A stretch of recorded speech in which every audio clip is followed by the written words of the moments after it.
Kingine, ungekaa utafakari vizuri au ungemweka chini vizuri dada yako. Umuelekeze aache kumpa stress mume wake ili aweze kurejea kazini. Mimi sina shida, afu ujue tu mimi simhitaji shemeji yako. Wala sina mpango na wala ile hisia na bosi wangu sina. Na wala simhitaji. Kwanza sasa sina mpango kabisa na mahusiano. Nipo busy na focus na kazi tu. Sawa, mimi nimekuelewa. Asante sana kwa kunipa muda wako kunisikiliza. Sawa, haina shida. Asante sana. Kuwa na amani.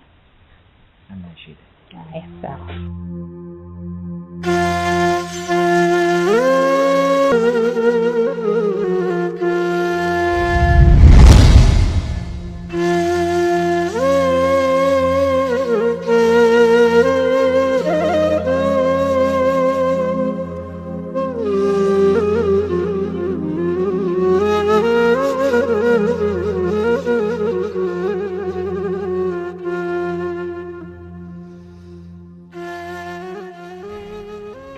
Mambo poa.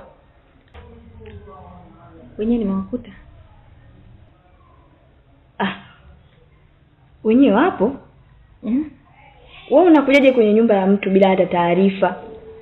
Kwa hiyo na maana ulipokuja kwenye nyumba kuwasiliana na wenyeji?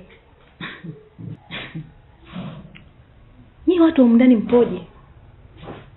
Yaani ukija ukimkuta huyu hivi, ukimkuta huyu hivi, wote asili yao ni maneno tu. Nakuuliza kama msimamizi wa nyumba. Alafu sikufahamu na unaingia kwenye nyumba ya mtu bila hata hodi. Kwa hiyo ina maana ni nyumba ambayo umezoea na una uhakika kwamba umeshawasiliana na wenyeji. Sasa unaulizaje wenyewe kama wapo au hawapo? Kwa hiyo ukubwa gani huo unaozungumzia? Au ndo unamaanisha hilo shape lako la Uturuki?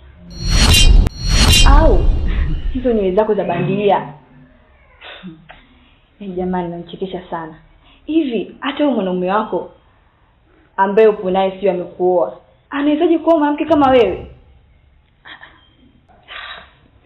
We binti, kuwa na mipaka na heshima na maneno yako. Nitakuzibua. Yaani nitakuharibu. Sijui unanielewa? Wewe unaviona ni mtoto mdogo hapa?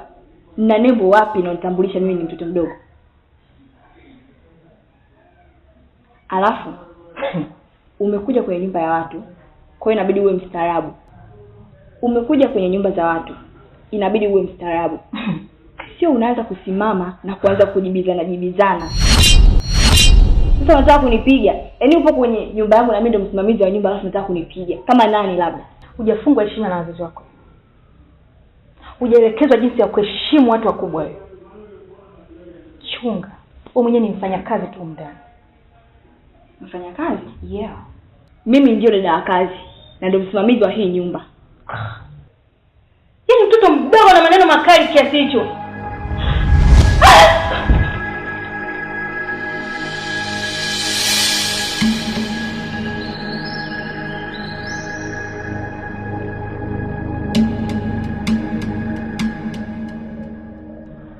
Unakuja ugenini alafu unaanza kuleta maneno.